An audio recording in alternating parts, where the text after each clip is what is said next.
The following is a hockey podcast out of Vancouver and Surrey, British Columbia. It'll only consist of a lot of puck talk and even more BS, or in actual words, banter and satire. Enjoy, and as always, go Canucks go. Your Vancouver Canucks are one of the most goddamn exciting teams in the NHL. Could they also add one of the most exciting players in the NHL who might be on the trade block? Find out next here on Locked On Canucks. Your Locked On Canucks, your daily podcast on the Vancouver Canucks. Part of the Locked On Podcast Network, your team every day. Hey, happy hump day and welcome to another episode of Locked On Canucks. My name is Trevor Beggs, Canucks writer for Daily Hive and also your co-host here of Locked On Canucks. Before we dive into the episode, we got to thank you, yes, you and you, tuning in right now for tuning in to Locked On Canucks. It is your team every day, part of the Locked On Podcast Network. If you haven't done so already, make sure you go subscribe or follow us for free on YouTube or wherever you listen to podcasts. Before we get into it, I also got to shout out FanDuel, baby. Make every moment more. Right now, new customers get $150 in bonus bets guaranteed when you place just a $5 bet. Cha-ching! Visit FanDuel.com/LockedOn today to get started. Coming up on today's episode, you know what? The Lotto line, they keep doing their thing. But the second line, could they use a boost? And is Trevor Zegras. Whoa. Trevor Zegras. Could he be that guy? That's the lead for today's show. We also want to talk about the biggest, sexiest player in the NHL, Tyler Myers. Damn. Getting it done for your Vancouver Canucks. Big Sexy is back. And finally, we'll end the show talking about the Pittsburgh Penguins. Not a preview, but do they miss the former Canucks who are now with your Vancouver Canucks? But before we get into all that, let me introduce someone who likes the color blue a lot more than the color yellow. Kyle Bhawan. How you doing, brother?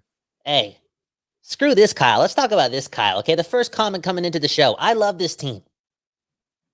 I'm telling you, man, not only is Hope back, but you are back. Who am I talking to? I'm talking to you and you and you and you and you. You know, you feel like yourself. Why? Because the Vancouver Canucks are actually for real.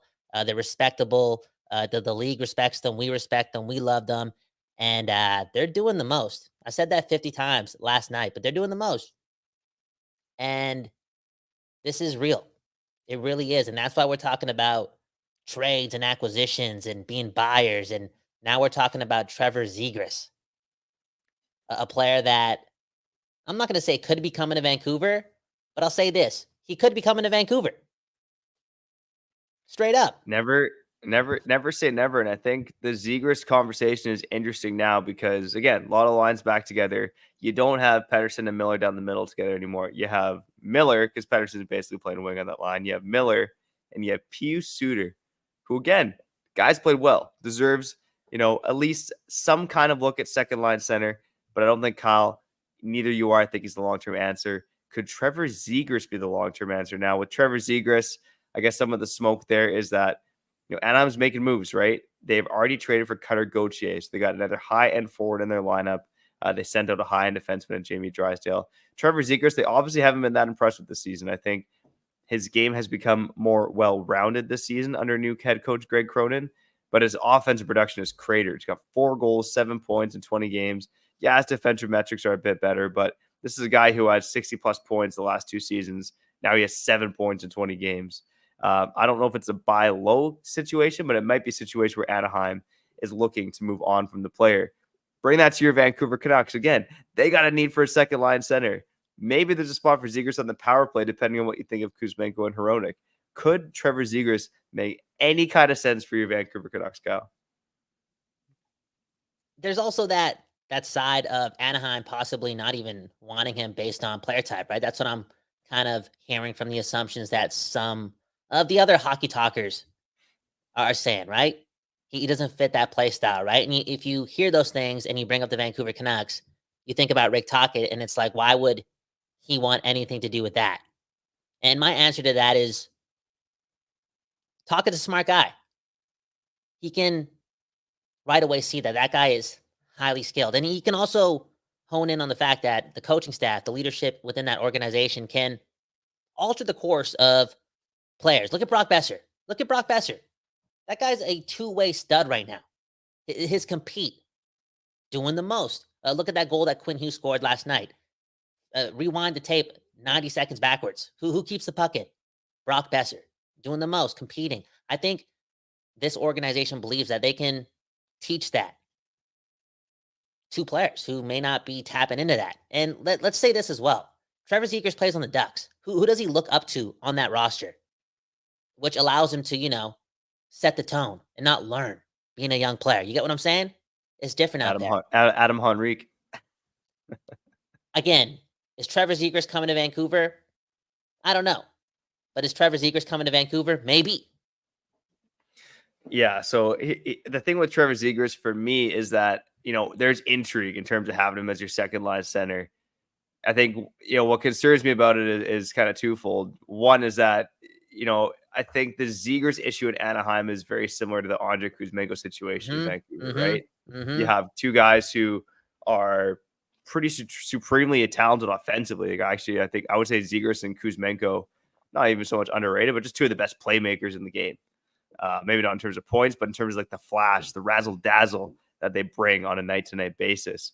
But both players seemingly drive the coaches nuts as well, right? And I talked about Zegras, being more bought in defensively in Anaheim this season, which is a good thing, but obviously not enough to maybe turn the tide in Anaheim, right? And that's coming as his offensive production. But the thing about Zegras and Kuzmenko is that I don't think both players could be on the Canucks. No way. Not on the same time. Not at all. You're trading for Zegras. It involves shipping Kuzmenko out, whether it's in the same trade or something else. Now, let's say it's, I don't know, Kuzmenko in a second for Zegras. I don't think the Anaheim would do that. No way. But even Kuzmenko in a first. Let's just talk about Kuzmenko for Zegras. Kuzmenko's making $5.5 million for the next 2 seasons. Zegras $5.8 for the next 3 seasons. But Zegras is 22 years old. Kuzmenko is 27, going on 28. So you talk about 5-year age gap between the players. Zegras obviously has more room to grow. Broke into the NHL at a pretty young age. It's already his 4th NHL season. So yeah, I mean, if there was a way to get Kuzmenko out and Zegras in, and you're not maybe paying that first-round pick, then I think that's something that'd be interesting with the Canucks. But I think if you're the Ducks, like, you're going to want at least a first-round pick. They are. 9th overall. So, exactly. I mean, I think there's intrigue. I don't think it makes a ton of sense for the Canucks. I think the acquisition price is going to be too high. And I could see Zegras talking just as nuts as Kuzmenko does. Yeah, that's why you can't have both of them on the same team. And that's why I think this move is not happening, if it does happen, this season.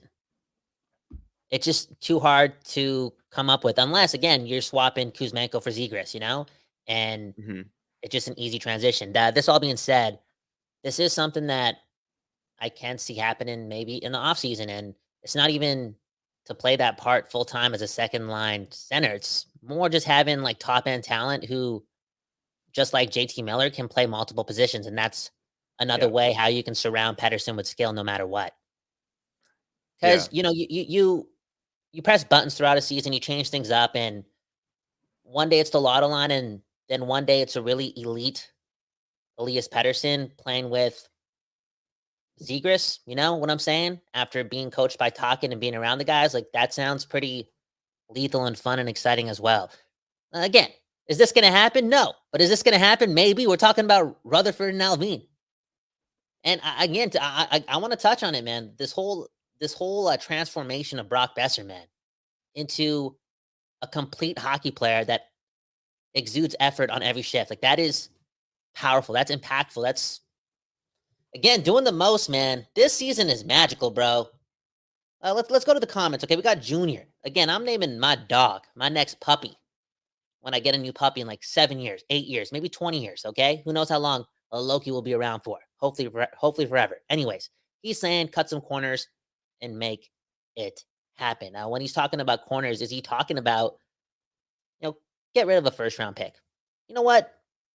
Maybe they want to put Coles in 2 or something. You know what I'm saying? Like, I don't know. Cut some corners and make it happen.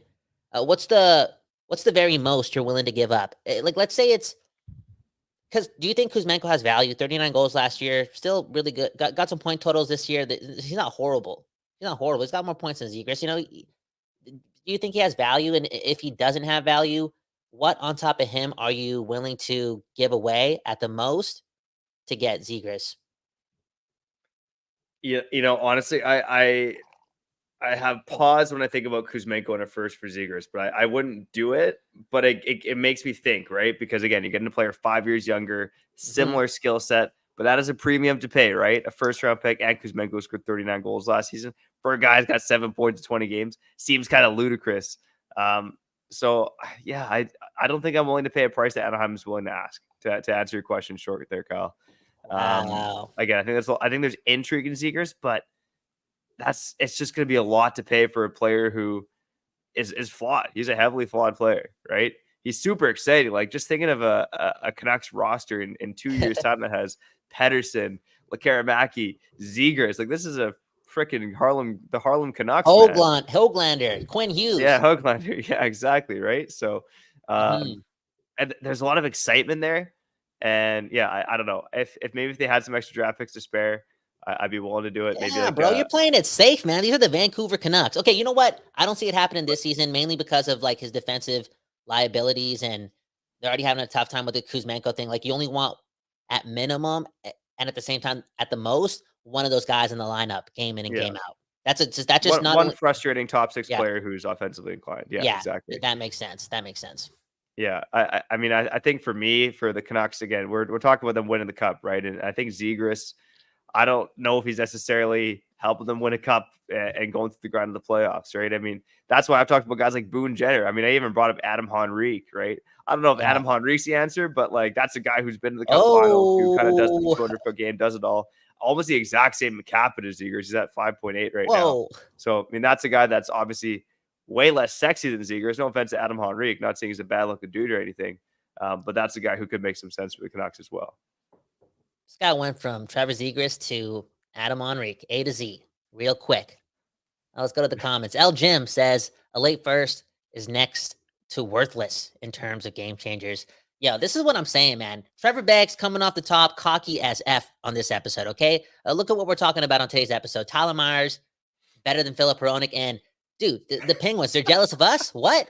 And now we have this guy saying a late first don't matter. Bro, late first at Kuzmenko, though? Long-term game. Like, again, let's get the cup this year, but let's make sure this team that hasn't done it for a decade implements the notion that we also got to be good for a long time. Late first-round picks still matter. And I think if you're trading a first-round pick to get a game changer, and let's say Zegras is a game changer, I don't think there's enough time to implement the Tocchet way, the Canuck way, the effort, all those things. Like, I don't think there's enough time between now and the playoffs to get that to happen. Again, that's why I see something like this, a project type of move that's high end, happen in the offseason. Anyways, Beggsy, Locked On Canucks, Kyle Bhawan, doing our thing, man. Again, so much love in the air right now for the Vancouver Canucks. Are people feeling like themselves? Shout out to the hockey team. Shout out to your spirits. This is real. Beggsy, who we shouting out before we get to the other side? All right, who we shouting out? That's a great question. I got to check it out. The one thing I should mention as well is that Zegras actually got injured recently, and head coach says he's going to be out for a while. So when you talk about getting him implemented to the Canucks roster, yeah, it was pretty hard to do. We just wasted 13 minutes of everyone's time, dude. We're never going to get those 13 minutes back, man. But I mean, theoretically, we're talking about adding Zegras for a playoff run, right? So I don't think it's a waste of time. Or in the offseason. Long-term. Exactly. Locked on Canucks. Long-term, dude. We long-term thinking. Long-term Canucks. I mean, Locked On Canucks. Okay, let's go, baby. Let's get to the other side, talking about the sexiest player in the NHL.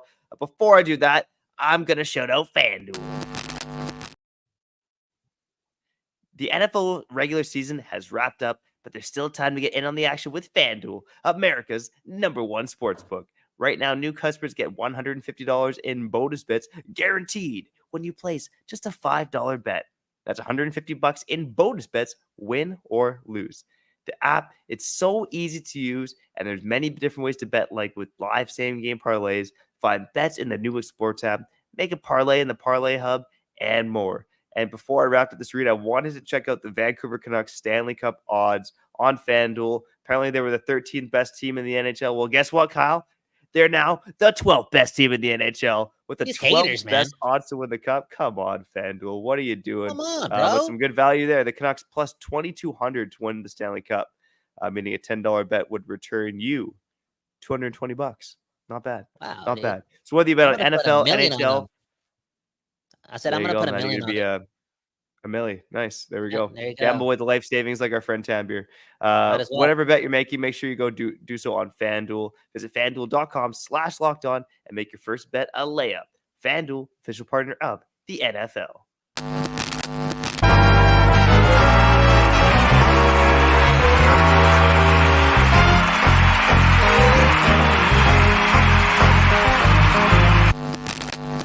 We back on Locked On Canucks. My name is Kyle Bhawan. One love to FanDuel. Still getting a shout out this late into the episode.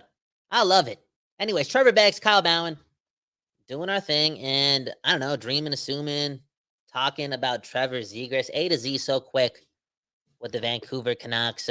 Some people, a lot of people, don't want Trevor Zegras. Okay, it doesn't make a lot of sense this season, and I'm with that. The Canucks need a bigger forward with some grit, not a player who can only score lacrosse style goals. Yo, look, what if in like 10 years it's normal, like very normal? I think people think it's normal now, but you know how a one-timer goes top shelf?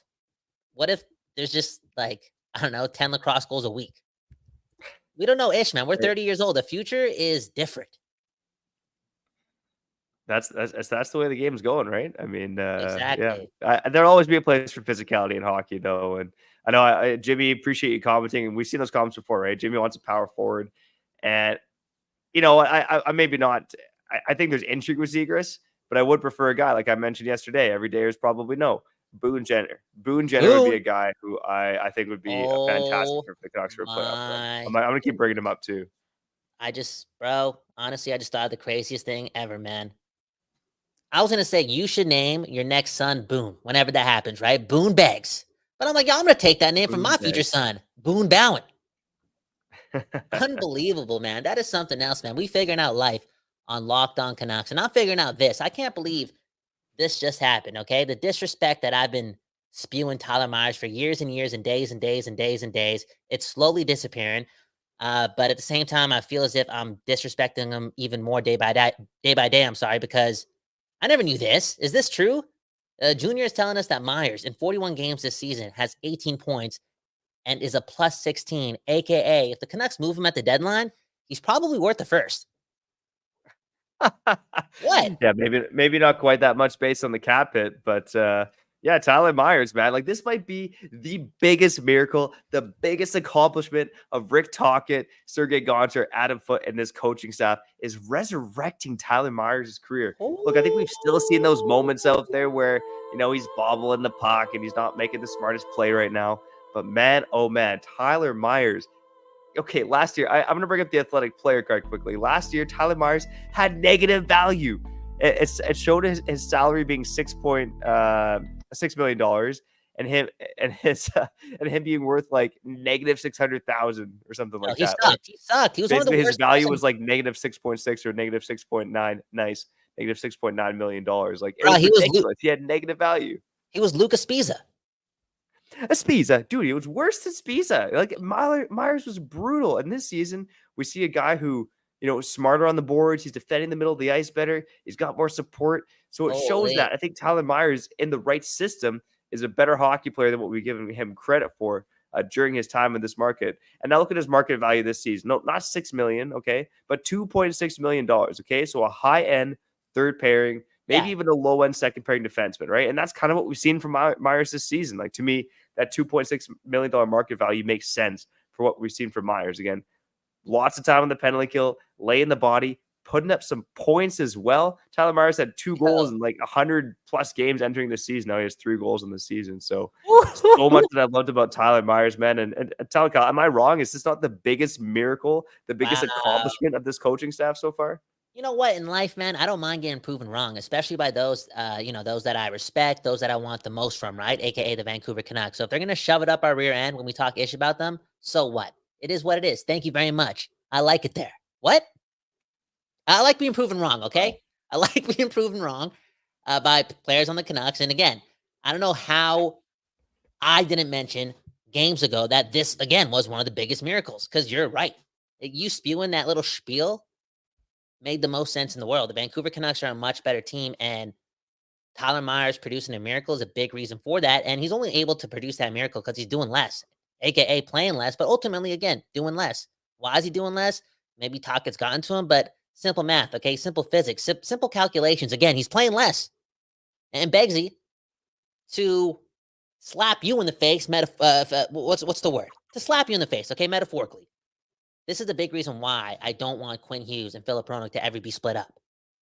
I don't want to even take the chance that minutes would be more shared throughout all the pairings, because that's what you ultimately do when you're now, you know what I'm saying? If you split those guys up, it's just asking for way too much. In the playoffs, you need pillars. Like, pillars have won before in the past, those guys who play 26, 27, 28 minutes a game in April all the way to June. And Filip Hronek and Quinn Hughes, they've shown so much chemistry. Yeah, they've been not the same like they were for an extended period of time in October and November, but in the last 2 games and the last 3 games, they're back. They've shown that they're back. And if they're able to keep that the whole way through and then ride those guys with more minutes, it allows guys, not only guys like Tyler Myers to play less, but all these other guys that on other teams may not actually be top 4 defensemen, because we're still talking about Ian Cole, Carson Soucy, Tyler Myers, Nikita Zadorov, and Noah Juleson. Not one of those guys is arguably like known to be a top 4 defenseman. You know what I'm saying? So maybe we just need to ride the top 2. Yeah. It seems very much like the Pittsburgh Penguins circa 2016, 2017, doesn't it? Right. A lot of guys don't scream top 4, but they got the job done collectively. Man, there's a couple points I wanted to bring up there. I think first and foremost, if you split up Hughes and Hronek, I could see Myers playing even less hockey potentially, right? Because with Hughes and Hronek, Myers is sometimes your second pairing defenseman, right? Now, I think there's kind of like a 2A, 2B pair there, right? Between what was it recently? We had Zadorov, Juleson. That was probably more of a third pair last night. But in general, it seems like there's been a 2A, 2B. So I don't know. If you split up Hughes and Hronek, I think Tyler Myers is kind of locked in as your third pairing defenseman, right? But regardless, again, like, I look at what's happened this season, and to me, he almost seems like Brandon Sutter 2.0 in a way, right? What? And the reason I say that is because with Brandon Sutter, again, same thing, 5-year deal. It was a mistake from the get-go.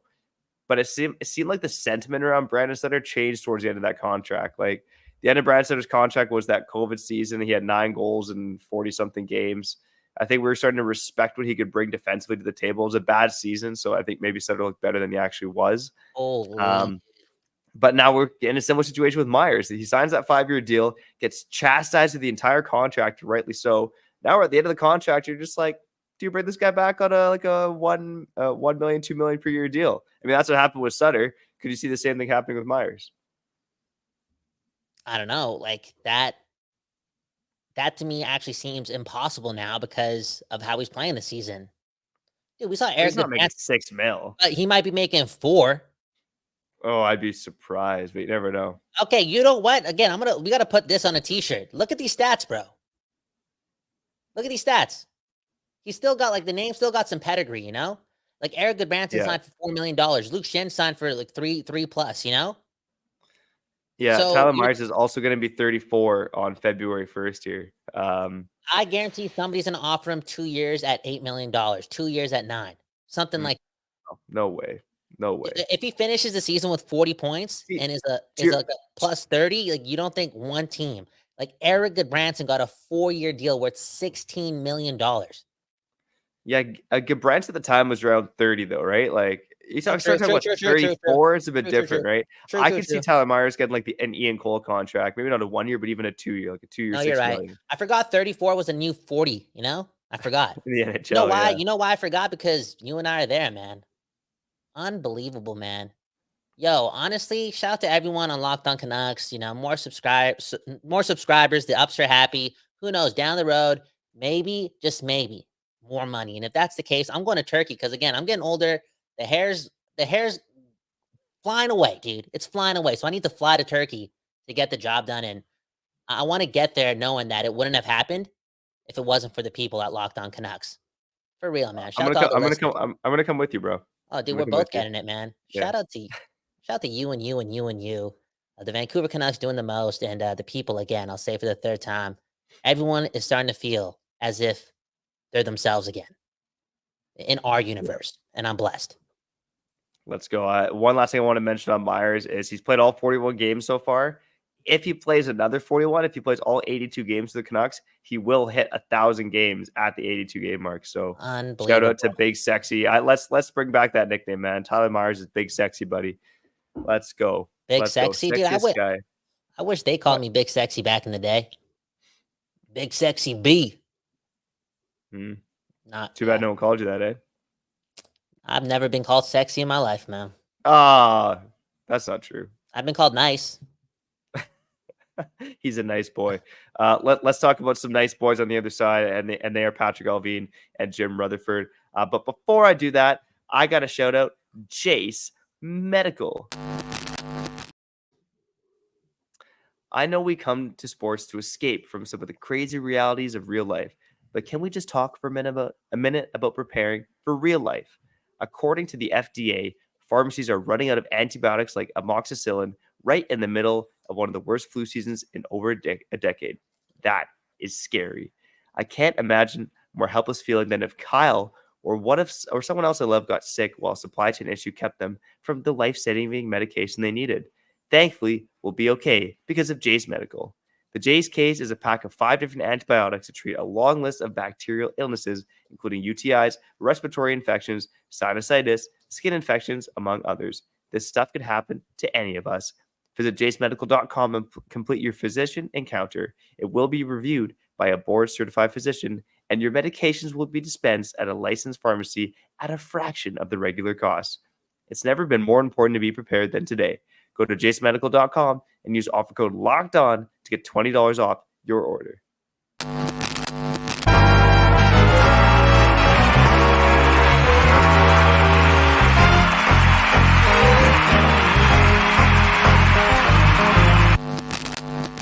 Okay, we back on Locked On Canucks. My name is Kyle Bhawan. That right there is Trevor Beggs, Big Daddy Beggs, Father Beggs. Wasn't able to hit up the post-game show last night.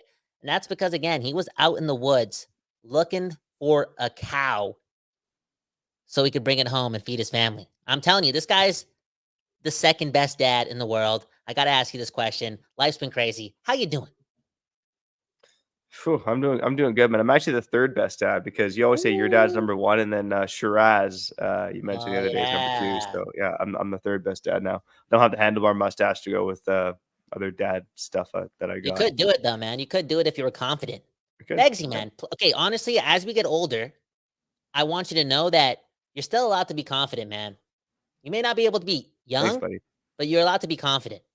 Anyways, I'm confident that Beggsy's onto something. Okay, he's starting to compare. Okay, I can't even say this out loud without laughing. Okay, we getting too cocky. Okay, we starting to compare ourselves, and he's starting to compare what's happening with the Canucks potentially to the Pittsburgh Penguins. You look at the organization at the top, the leadership. Heck, you look at the players. A lot of Penguins on this team, and now you're asking yourself, does the people in Pittsburgh, like, does Mario Lemieux miss Rutherford and Allvin?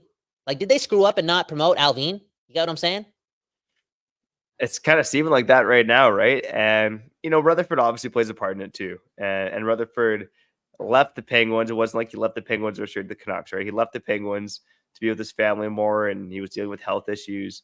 So it's a different situation. But man, oh man, I do wonder if the Pittsburgh Penguins, who I know analytically it says they should be better than they are, but they're really right around the wild card race. They missed the playoffs last season. They fire Hextall. I think that was the decision at the time, and maybe Allvin wasn't ready for it. It's like, should you have hired Allvin instead of Hextall? Because I don't know if people remember necessarily, but Allvin was interim general manager for about 2 weeks from that time Rutherford left to when they hired Hextall. So it's like, dang, maybe you should have just promoted from within with Allvin.